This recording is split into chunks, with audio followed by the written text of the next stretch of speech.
नमस्कार दर्शकों, मैं प्रकृति मोहन आपका स्वागत करती हूं हमारे आज के कार्यक्रम कृषि दर्शन में। दर्शकों, हमारे आज के कार्यक्रम का विषय है अदरक की उन्नत खेती और इस विषय में जानकारी देने के लिए हमारे साथ हमारे स्टूडियो में उपस्थित हैं श्री सुभाष वर्मा, जो कि एक प्रगतिशील किसान हैं। सुभाष जी, आपका बहुत बहुत स्वागत है हमारे स्टूडियो में। बहुत बहुत धन्यवाद मैम। सबसे पहले तो हम आपसे आप ही के बारे में जानना चाहेंगे। आप कहाँ से हैं और आप क्या करते हैं? मैम, मैं सर्वप्रथम डीडी हिमाचल का और जो उनकी ऑडियंस है उनका धन्यवाद करना चाहूँगा कि उन्होंने मुझे एक प्लेटफॉर्म दिया, अपना जो कृषि से रिलेटेड एक्सपीरियंस है वो मैं आप लोगों के साथ शेयर कर सकूं। मैं मूलतः शिमला ग्रामीण 22 ब्लॉक से बाइचड़ी पंचायत का रहने वाला हूं और ग्राम खनेट है जो शिमला ग्रामीण का एरिया है। जी सुभाष जी, आपसे अब हम कार्यक्रम की शुरुआत करते हैं और जानना चाहेंगे कि जो अदरक की पारंपरिक खेती है वो किस तरह से की जाती थी, और उसके बाद हम जानना चाहेंगे कि अब जो उन्नत खेती है वो किस तरह से होती है। मैम, जो अदरक की पारंपरिक खेती जो पहले होती थी उस समय में जो क्लाइमेट था वो सही तरीके से चल रहा था। ग्लोबल वार्मिंग नहीं थी, समय से बारिश होती थी और समय से टेम्परेचर की कोई टेंशन नहीं रहती थी। तो उस समय फसल आप लगा रहे हो, समय से बारिश होगी तो उसको मॉइस्चर मिलेगा, ना तो उतना खर्चा आता था और बीमारियां शून्य के बराबर थी जी। और सबसे मेन कि उस समय में ये जो आज के समय में जो खादें चल रही है इनका यूज़ नहीं होता था, केमिकल नहीं था जी। तो कम लागत में ज़्यादा मुनाफा रहता था। आज के समय में अब जो जंगली जानवर है वो भी बहुत ज़्यादा है, उस समय में उनका भी प्रकोप काफ़ी कम रहता था, पॉपुलेशन कम थी जी। तो इस तरह पहले के मुताबिक पारंपरिक जो खेती थी वो सफल रहती थी, लेकिन अब वो मुश्किल है। तो उन्नत खेती किस तरह से करेंगे हम अदरक की? उन्नत खेती आज के समय में यदि हमें उन्नत खेती करनी है तो उसके लिए हमें कुछ बेसिक चीज़ें का ध्यान रखना पड़ेगा। सबसे मेन के बाज़ार में किस चीज़ की डिमांड है जी, उसी हिसाब से अगर हम बीज का चयन करेंगे तो हम अच्छी फसल ले पाएंगे। उन्नत खेती में हमें बीज, भंडारण और उस फसल को किस तरीके से तैयार करना है वो पूरी विधि है जो उसका यूज़ करना पड़ेगा जी। साथ में अब बीमारियां ज़्यादा है, तो पहले सीड को ट्रीट करने की जरूरत नहीं पड़ती थी, पहले गड्ढे से निकाला और सीधा खेत में डाल दिया, कोई दिक्कत नहीं थी। पर आज के समय में जिस हिसाब से अब क्लाइमेट चेंज हो रहा है, हम अंधाधुंध केमिकल का यूज़ कर रहे हैं तो उससे बीमारियाँ ज़्यादा है। तो अगर आप अच्छी फसल लेना चाहते हैं तो आपको बीज को भी ट्रीट करके लगाना पड़ेगा, तभी आप एक अच्छी फसल ले सकेंगे जी। देखिए, आप बात कर रहे हैं जलवायु की कि जलवायु अब ठीक नहीं है, तो किस तरह की जलवायु है जो उत्तम मानी गई है एक अच्छी उपज लेने के लिए अदरक की? अदरक की जिस समय में बिजाई होती है, ये मार्च अप्रैल मई और जून 3-4 महीने के टाइम में जिस समय इसकी बिजाई होती है, तो हमारे लोकल लैंग्वेज में बोलते हैं कि अदरक धूल का लगना चाहिए। धूल इन द सेंस कि जितनी ज़मीन सूखी होगी लगाने के टाइम में उतना इजी रहेगा जी। उसमें जिस समय हम लगाते हैं तो वो अगर ज़्यादा मॉइस्चर होगा तो क्या होगा, ज़मीन चलने से और लगाने के टाइम में वो टाइट हो जाएगा, तो उसका जर्मिनेशन उस हिसाब से नहीं हो पाएगा जी। सेकेंड, जब हम बीज लगा रहे हैं तो अब तो नहीं है ये चीज़ें ज़्यादा यूज़ कर रहे हैं लोग, क्योंकि अंधाधुंध खाद का यूज़ कर रहे हैं। पहले में क्या होता था, पहले में जिसमें हम अदरक लगा रहे हैं उसमें मल्चिंग के तौर पे घास, मक्की के डंडे, मटर और गेहूं का जो भूसा या जो तूड़ी कह सकते हो आप उसको, वो चीज़ें मल्चिंग के लिए यूज़ करते थे पराल टाइप में। उसके ऊपर में फिर अदरक के ऊपर में गोबर डाल के फिर वो प्रॉपर वे में किया जाता था। पर आज के समय में जिस हिसाब से जलवायु चल रही है तो खाद का ज़्यादा यूज़ है, अंधाधुंध बारिशें हो रही है। आपने बताया मल्चिंग पराल जिस तरह से आप कह रहे हैं कि लगाते हैं, हम आपसे थोड़ा सा संक्षेप में जानना चाहेंगे कि मिट्टी किस तरह से तैयार की जाती है इसके लिए, कि जैसे हमने अदरक की फसल अब लगानी है, खेत को या मिट्टी को किस तरह से तैयार किया जाए? जिस खेत में हमें अदरक लगाना है, मेरा मानना ये है कि उस खेत को हमें एटलीस्ट 2 से 3 महीने का रेस्ट देना चाहिए जी। क्योंकि अभी प्रेजेंट में आप देख रहे हैं कि अंधाधुंध कैश क्रॉप के ऊपर सब फोकस कर रहे हैं, तो अंधाधुंध खेती का काम चल रहा है। एक फसल निकलती है उतने में दूसरा लगा रहे हैं, तीसरा लगा रहे हैं जी। यदि हम ज़मीन में को रेस्ट नहीं देंगे तो वो उसका उपजाऊपन है वो कम हो जाएगा। उपजाऊपन कम होगा तो उस हिसाब से हमें फसल नहीं मिल पाएगी। तो इसलिए फसल चक्कर को तोड़ना पड़ेगा और जो प्रॉपर वे में रहता है एक टाइम अंतराल गैप कह सकते हो आप वो देना चाहिए, तो उसके बाद में वो उसकी जर्मिनेशन भी अच्छी होगी और फसल भी हमें अच्छी मिलेगी। जी, ये जो बिजाई है, बिजाई करते समय हमें किन खास बातों का ध्यान रखना चाहिए? एक तो आपने बताया कि जो मिट्टी है वो सूखी होनी चाहिए, इसके अलावा और क्या चीज़ें हैं जिनका ध्यान हमें रखना चाहिए? हमें एरिया भी हमें सही अच्छे से चूज़ करना पड़ेगा मैम। अगर शेडी एरिया है उस जगह में अगर हम अदरक लगा रहे हैं तो हमें वो जो हम प्रोडक्शन लेना चाह रहे हैं वो नहीं मिल पाएगी। अच्छा, मतलब कि धूप वाली ज़मीन होना ज़रूरी है कि जिसमें अच्छे से धूप लगे। जी मैम, नॉर्मली क्या रहता है कि मैंने यहाँ पे देखा जो हिल एरिया है, प्लेन्स में तो नहीं रहता, खेतों के जो कॉर्नर्स है उसमें पेड़ पौधे ज़्यादा रहते हैं, तो शेडी एरिया रहेगा, उससे टेम्परेचर नहीं मिल पाता। और जो हम नॉर्मली भी जानते हैं कि अगर एक पौधा है उसने ग्रोथ करना तो उसे सूरज की रोशनी चाहिए, उसी से तो भोजन बनेगा जी। पर अगर प्रॉपर धूप नहीं लग रही है तो उसमें प्रोडक्शन कम रहेगी। इसलिए सनी साइड रहे, पानी की निकासी, जिस खेत में हमने फसल लगानी है उसमें अगर पानी की निकासी अच्छी नहीं रहेगी तो भविष्य में वो हमें सड़न गलन रोक देगा, उस हिसाब से हमें प्रोडक्शन नहीं मिल पाएगी। जी, मतलब कि इसको ज़्यादा पानी की ज़रूरत नहीं है अदरक की फसल को? मैम ये नॉर्मली जिस सीज़न में अदरक होता है ये अप्रैल मई जून जुलाई के टाइम में होता है जिस समय हम लगाते हैं, तो जर्मिनेशन रेनी सीजन मिलता है इसको प्रॉपर। उसके बाद में जो सितंबर अक्टूबर तक नॉर्मली बारिशें होती हैं, उसके बाद अगर पानी की व्यवस्था है तो आप अच्छे से अच्छी क्रॉप ले सकते हैं जी। पर अगर बारिश पहले में जो ये शिमला ग्रामीण वाला एरिया, काफ़ी इस एरिया में जो ड्राई एरिया वहाँ पे भी अच्छी क्रॉप अदरक की मिलती थी। तो ज़रूरी नहीं है कि पानी वाले एरिया में ही होगा, ये ज़मीन में जान होनी चाहिए। दोमट मिट्टी होती है उसमें जान रहती है, तो उसमें कोई दिक्कत नहीं। हाँ, रेतीली अगर मिट्टी है तो उसमें दिक्कत करेगी। जी जी। बीजों का चयन किस तरह से किया जाना चाहिए ताकि हमें अच्छी उपज मिले अदरक की? किसी भी फसल में जो की पैदावार हम तभी ले पाएंगे यदि हम बीज का अच्छे से चयन करते हैं। जिस समय यदि हम बीज बाहर से ले रहे हैं तो उस समय हमें देखना है कि जो बीज की क्वालिटी वो सही है। एटलीस्ट 200-250 ग्राम की जो फली रहती है, आप देखेंगे उसकी जो लोकल लैंग्वेज में तो यहाँ फड़ कहते हैं, फली कह सकते हैं आप उसको, तो उसका वेट होना चाहिए जी। जो उसके अंकुर वाला एरिया रहता है उस साइड में भी उसमें इन्फेक्शन टाइप नहीं होना चाहिए, कहीं गलन टाइप का रहेगा तो वो दिक्कत करेगा। और कोशिश करें कि हेल्दी एक फसल होती है, कई जगह में देखेंगे आपके बीच में बिल्ट की दिक्कत रहती है, तो उस बीज को अगर हम नहीं ट्राई करेंगे तो ज़्यादा अच्छा रहेगा जी। देखिए, आपने अभी शुरू में हमें बताया था कि बीजों का ट्रीटमेंट भी होता है। बीज को ट्रीट किस तरह से किया जाता है? मतलब कि क्या किसान बीज खरीदने के बाद बीज को ट्रीट करता है या हमें पहले से ही ट्रीटेड बीज मिलता है? मैम मुझे नहीं लगता, ट्रीटेड बीज तो नहीं मिलेगा। मैं फार्मर खुद ही करना पड़ेगा। हाँ, जैसे मैं फार्मर हूँ तो अगर मुझे खेत में लगाना है तो हम लोग इसको ना स्टोर करते हैं, गड्ढे टाइप में स्टोर करते हैं। तो जिस समय हम लगाने के टाइम में उनको फलियों को निकालेंगे तो उसका जो मैंने बताया आपको वेट 200-250 ग्राम के करीब में जो फली का रहेगा, एटलीस्ट उस फली में 2 आंखें होनी चाहिए जी। लोकल लैंग्वेज में अंगर कहते हैं उसको, और वैसे आंखें कह सकते हो आप उसको, जो जहाँ से वो अंकुरित होगा जी। तो उस तरीके से उसको तोड़कर फिर किसी भी फंगीसाइड में, डाइथीन है, बेबिस्टीन है या साफ है, उसके घोल में आप उसको आधा घंटा डिप करें और उसके जब निकालेंगे तो उसको छाया में सुखाना चाहिए जी। और उसके बाद आप उसको लगाएं तो उसमें बीमारी के चांसेस मुझे लगता है 70 से 75% काफ़ी कम हो जाएंगे। देखिए, आपने बताया कि इसे छाया में सुखाया जाना चाहिए, मतलब इसको ट्रीट करते हैं जब, तो इसमें धूप नहीं लगनी चाहिए क्या? उससे ख़राब हो जाता है ये? मैम धूप में, छाया में जब सूखेगा वो तो उसको एक टाइम मिलेगा। जो उसमें हमने दवाई लगाई है उसको टाइम लगेगा। धूप में वो एकदम से जलेगा और बर्निंग की दिक्कत भी आ सकती है जी। अगर तेज़ धूप हो तो जलने की जो स्किन है उसमें इन्फेक्शन कर सकता है वो, तो इसलिए उसको अच्छा अगर छाँव में सुखाएंगे तो टाइम लगेगा और जो फल है, जो फली है, वो उसको जो दवा है उसको पूरा एब्जॉर्ब कर लेगा जी। देखिए, अदरक की जब हम बिजाई कर देते हैं उसके बाद हमें किस तरह से रख रखाव करना चाहिए?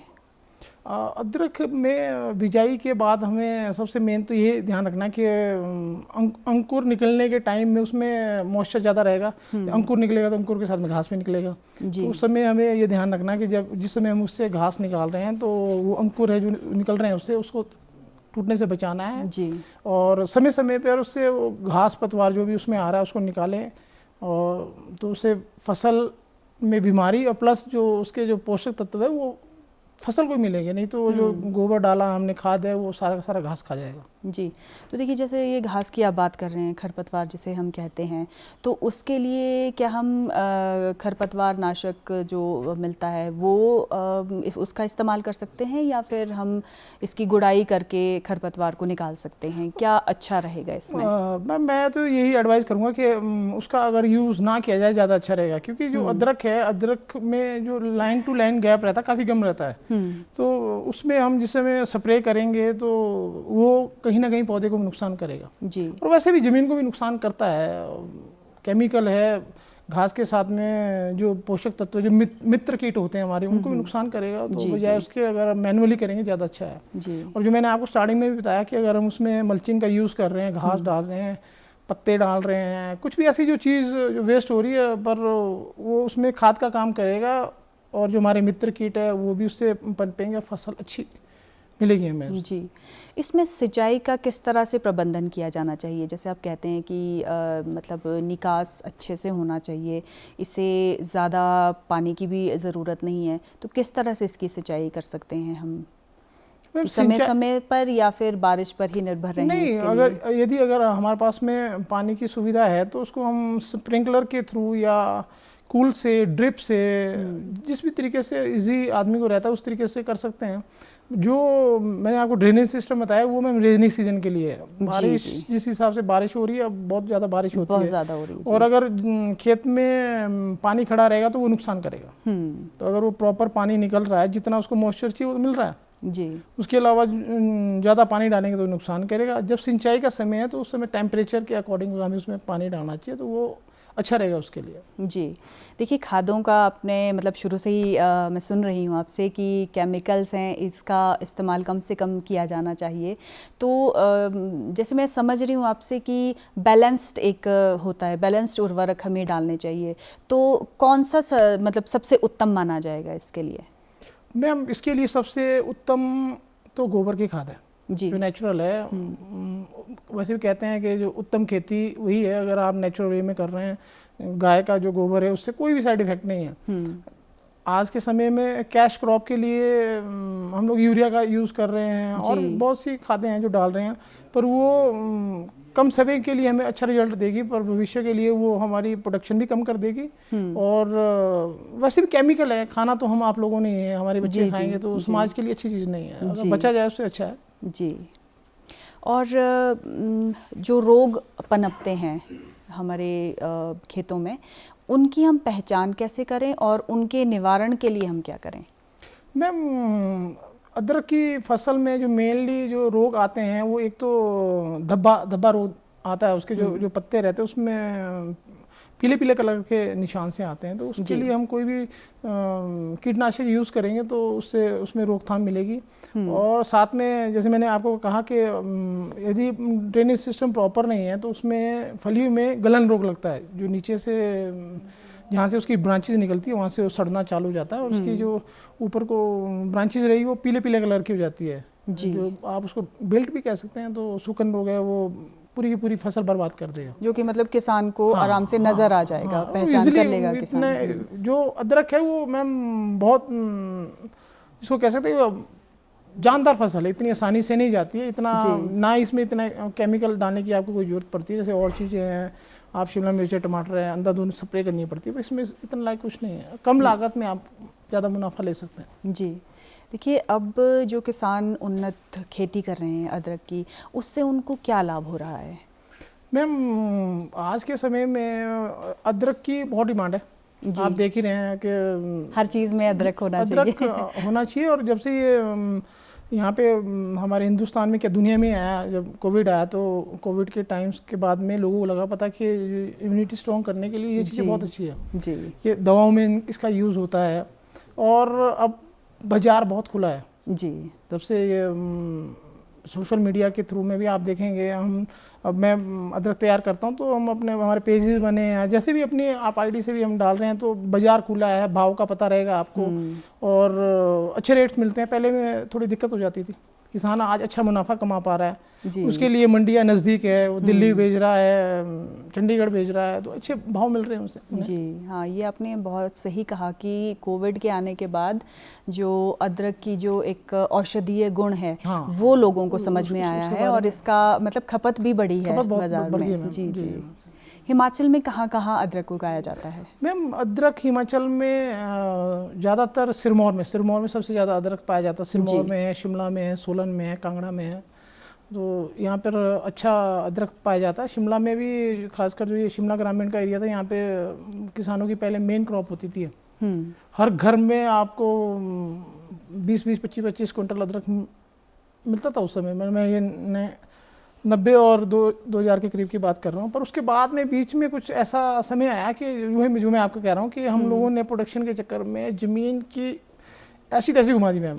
अंधाधुंध उसमें केमिकल और खाद डाल के आज मुझे लगता है कि सिरमौर में तो बहुत अच्छे वॉल्यूम में अदरक तैयार कर रहे हैं, पर शिमला में आप देखेंगे नामात्र का अदरक रह गया जी।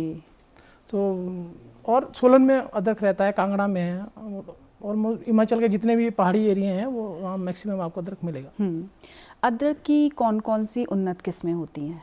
मैम अदरक की जो मेन किस्में हैं अभी यहाँ पर हिमगिरी है, गिरीगंगा है, ये फसलें, ये वैरायटियाँ चल रही हैं। जो नॉन यूनिवर्सिटी से भी ये बीज तैयार करके दिया, तो इसमें किसान काफ़ी अच्छी गुणवत्ता में प्रोडक्शन ले पा रहा है। हमारे पहाड़ों में तो वैसे कोयटा करके भी एक वैरायटी है, उसका यूज़ कर रहे हैं। हमारे लोकल में आदड़ी कहते हैं उसको, मतलब वो आदड़ी, हाँ, जो अदरक का एक तो बहुत हैवी साइज़ रहता है, ये थोड़ा सा ब्रीक रहता है उससे, तो उसकी प्रोडक्शन अच्छी है। ये खासकर जो ये हमारा शिमला का जो अदरक है मैम, इसमें रेशे ज़्यादा होते हैं जी। आप देखेंगे सिरमौर का अदरक में उतनी रेडनेस नहीं होती जितनी शिमला के अदरक में होती है। तो और वैसे भी आप देख ही रहे हैं कि जो बाहर से जो अदरक आ रहा है, असम से आ रहा है, अदर स्टेट से भी आ रहा है, वहाँ पे केमिकल बहुत यूज़ कर रहे हैं। उस अदरक की आप शाइन देखेंगे, बहुत ज़्यादा शाइन रहती है जी, बिल्कुल, क्योंकि वो तो कमर्शियल पर्पस के लिए लगाया जाता हो रहा है जी। जो हमारा हिमाचल का है, सिरमौर है, शिमला है या कांगड़ा है, यहाँ इस अदरक में रेशे ज़्यादा होते हैं। ये शूंठ के लिए सबसे बेस्ट है ये जी। पूरे हरियाणा में, पंजाब में पहले यहाँ से बीज के लिए आते थे, पर आज के टाइम में प्रोडक्शन उस लेवल की नहीं रह गई है, खासकर शिमला में जो पहले था। अदरक की फसल कितने समय में तैयार हो जाती है? मैम अदरक की फसल, अदरक को फसलों का राजा कहा गया, मिट्टी का राजा कह सकते हैं आप इसको। ये मार्च अप्रैल से शुरू होती है और जाकर एरिया वाइज, जैसे हमारे शिमला में नवंबर दिसंबर में इसकी हार्वेस्टिंग होती है, और फिर जो सीड के लिए यूज़ होगा वो निकाला, जिस दिन निकाल रहे हैं उसी दिन उसको फिर से हम गड्ढे में डाल देते हैं जी। तो ये इसको ज़मीन का राजा भी कहते हैं। लगभग 7-8 महीने के अंदर में इसकी फसल इजीली तैयार कर लेते हैं। जलवायु के ऊपर भी डिपेंड करता है, जैसे शिमला का एरिया ठंडा है तो यहाँ तो थोड़ा ज़्यादा समय लगेगा जी। प्लेन वाला एरिया सोलन है, कांगड़ा है, वहाँ पे मैम थोड़ा लेट आवर्स में भी लगाते हैं, मतलब वहाँ पे जून जुलाई में अदरक की खेती करते हैं, पर हम लोग यहाँ पे मार्च अप्रैल में लगा देते हैं जी। अदरक का भंडारण किस तरह से किया जाए कि हम एक अच्छी गुणवत्ता वाला जो प्रोडक्ट है, उपज है, वो हम मंडियों तक पहुंचा सकें? मैम अदरक का भंडारण नॉर्मली यहाँ पे 2 तरीके से होता है। जो हमारा जो पारंपरिक तरीका है, हम लोग ज़मीन में गड्ढा देते हैं, गड्ढा होगा जिसे लोकल लैंग्वेज में खाती कहते हैं, उसमें बीज को स्टोर किया जाता है और ऊपर से मिट्टी और घास और पराल डाल के, अब तो चद्दर का यूज़ भी करते हैं लोग जिससे पानी न जाए। और एक जो सेकंड तरीका हो रहता है वो कमरे में ही उसको, जैसे कमरे का कोई कॉर्नर है वहाँ पे उसको डालेंगे, उसके ऊपर में फिर गोबर और मिट्टी का लेप लगा के वैसे भी स्टोर करते हैं। तो 2 तरीके हैं उसको स्टोर करने के जी। वो अपने अपने तरीके में, जैसे सोलन वाली बेल्ट में आपको नॉर्मली वही तरीका मिलेगा, पर जो हमारा इधर का जो शिमला वाला एरिया है यहाँ पे मैक्सिमम गड्ढे में स्टोर करते हैं जी। सरकार के द्वारा क्या क्या योजनाएं चलाई जा रही हैं कृषि के क्षेत्र में, अगर हम अदरक की बात करें तो? मैम अदरक के लिए तो पहले सब्सिडी थी, प्रेजेंट में तो नहीं है जी। बाकी और सरकार की साइड से भी काफ़ी फार्मर्स को प्रोत्साहित किया जा रहा है। पावर टीलर्स है या और कई तरह के बीज भी और तरह के बीज है। अदरक के ऊपर तो भी सब्सिडी नहीं है प्रेजेंट में जी जी, पर आलू के ऊपर में सब्सिडी है, और हमें दवाइयाँ, बीज, मशीनरी, हर चीज़ के ऊपर में जितना कर सकती है विभाग या गवर्नमेंट उतना कर रहे हैं। अच्छा है, धीरे धीरे सशक्त हो रहा है जी। हमें किस तरह से अधिक मूल्य मिले अदरक की अगर हम बात करें कि किसान को क्या करना चाहिए, जैसे उन्नत खेती की ही बात करें तो किस तरह से किसान ज़्यादा से ज़्यादा लाभ उठा सकता है? मैं उसके लिए किसान को अपनी फसल को ना एक ब्रांड की तरह बाज़ार में उतारना होगा। जी। नॉर्मली अदरक आप देख रहे हैं बाज़ार में आपको 20-30 रुपए से लेकर अदरक मिलेगा, और वही अदरक अगर आप अच्छे जो क्वालिटी है ना, अब आप देखें शिमला के सेब में, किन्नौर के सेब में और जम्मू के सेब में फ़र्क है, वैसे ही अदरक में मैम फ़र्क है। असम का अदरक, सोलन का अदरक, शिमला के अदरक, मैं जैसे आपको बताया कि जो हमारा अदरक बेस्ट क्वालिटी हो सूंठ के लिए जी, तो अगर हम उसको मार्केट में अच्छे से अगर लोगों को बता पाएंगे भी ये क्वालिटी है, ब्रांड एक तरीके से कोई प्लेटफॉर्म हो, आप किसी ऑर्गेनाइजेशन के थ्रू, कोई सेल्फ हेल्प ग्रुप या और बड़ा तरीके हैं जिस तरीके से जब तक हम अपनी चीज़ की वैल्यू नहीं लोगों को बताएंगे कैसे पता लगेगा। बिल्कुल। और बीज के ऊपर अगर ज़्यादा फोकस करें तो अच्छा है। सीड के ऊपर अगर सीड के लिए हम बेचेंगे तो हमें अच्छे रेट मिलेंगे और बाज़ार में काफ़ी डिमांड है। जी। सुभाष वर्मा जी, आप हमारे स्टूडियो में आए और बहुत ही बेहतरीन जानकारी आपने हमारे दर्शकों को दी। आपका हमारे स्टूडियो में आने के लिए बहुत बहुत धन्यवाद। बहुत बहुत धन्यवाद। Thank you. तो दर्शकों, हम उम्मीद करते हैं कि आपको हमारा आज का ये कार्यक्रम पसंद आया होगा। अगले अंक में फिर से आपसे मुलाकात होगी एक नए विषय के साथ। तब तक के लिए आज्ञा दीजिए। नमस्कार।